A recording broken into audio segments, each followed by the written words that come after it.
Assalamualaikum. Waalaikumsalam. Oh, halo Zia. Selamat masuk. Makasih Bu. Oke, silakan duduk ya.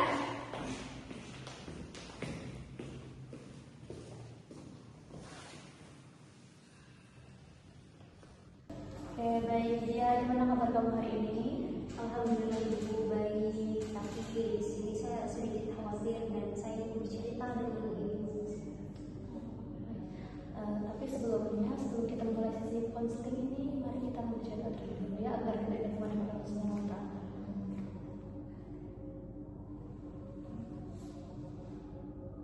Oke, baik, sebelumnya Ibu mau mengucapkan terima kasih ya karena kamu sudah mau datang dan sudah mau berbagi cerita. Nah, dan dari yang Ibu lihat dari ekspresi kamu, kelihatannya kamu sedang kelihatan tidak baik-baik saja, kelihatan sedang bingung dan memikirkan masa depan sepertinya. Iya Bu, saya sebetulnya takut gagal dan merasa juga takut gagal ya Bu.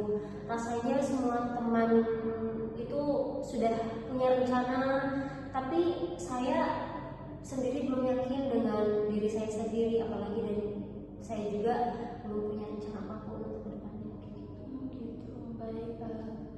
Kayak perasaan itu sebenarnya sangat wajar ya, karena sebenarnya banyak sih teman-teman seusia kamu yang memang pasti merasa kebingungan ketika memasuki fase baru dalam kehidupan ya.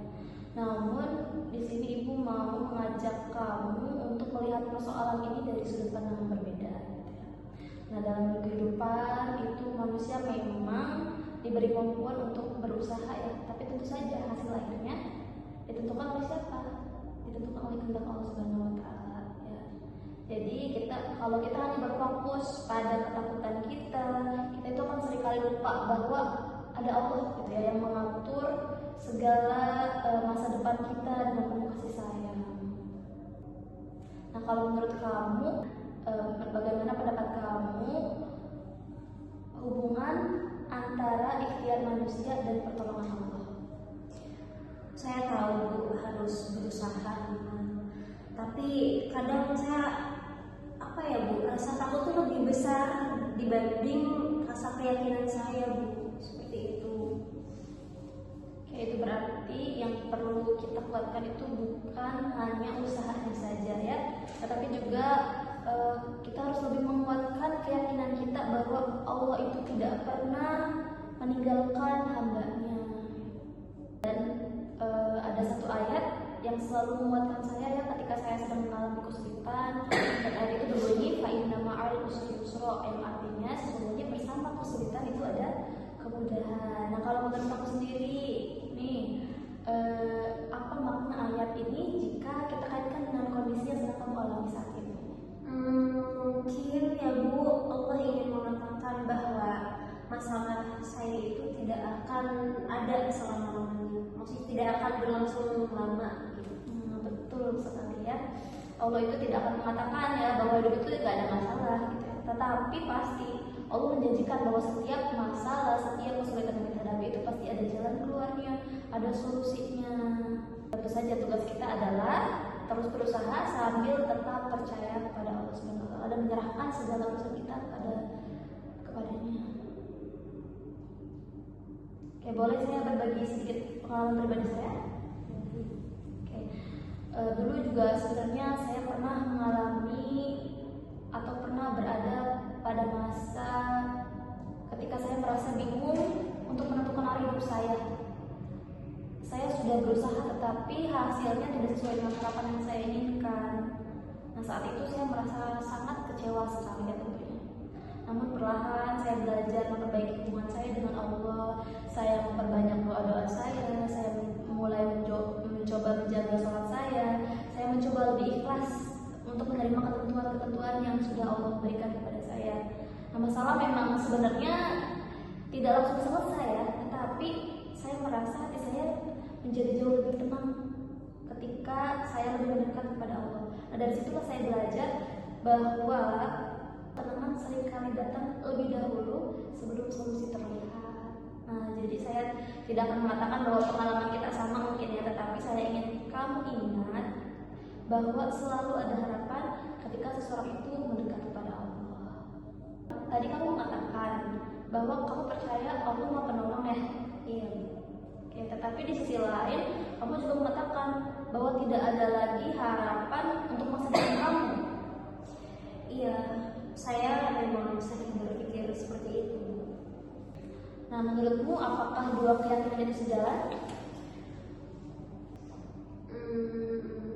Sepertinya tidak. Oke, jika kita benar-benar yakin kepada Allah bahwa Allah adalah Sang Maha Penolong, tentunya rasa takut itu memang boleh ada, tetapi tidak boleh sampai mengalahkan pada kepercayaan kita kepada pertolongan Allah ya. Barangkali mungkin hari ini Allah sedang mengajak kita untuk memperkuat keyakinan kita. Jika kamu berkenan, ibu mau kita berdoa terlebih dahulu, boleh? Boleh ibu. Silakan angkat kedua tangannya. Bismillahirrahmanirrahim.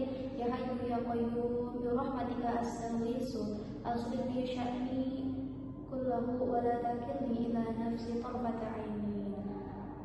Amin. Oke, semoga dengan doa tersebut nanti kita menjadi lebih tenang ya. Oke. Dan saya ingin bertanya, apakah ada seseorang yang sampai hari ini masih membuatmu kecewa atau marah? Saya masih kecewa sama ayah saya, Bu, karena saya merasa beliau itu kurang percaya kepada saya, Bu, seperti itu.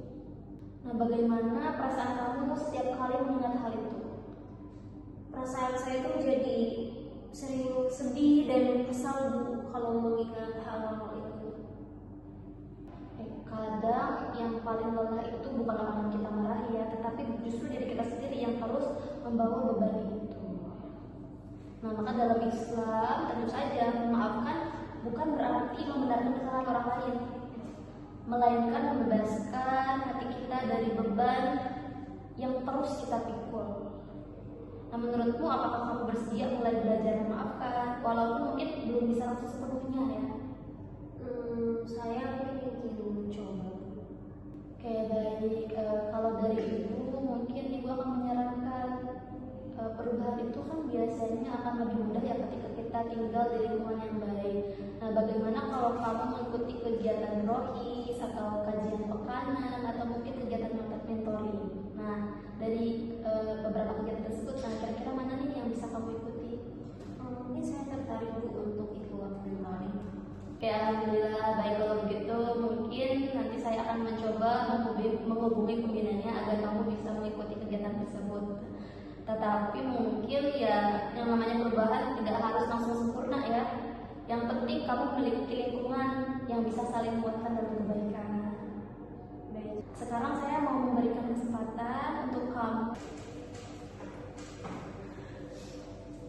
Ya Allah, saya takut menghadapi masa depan.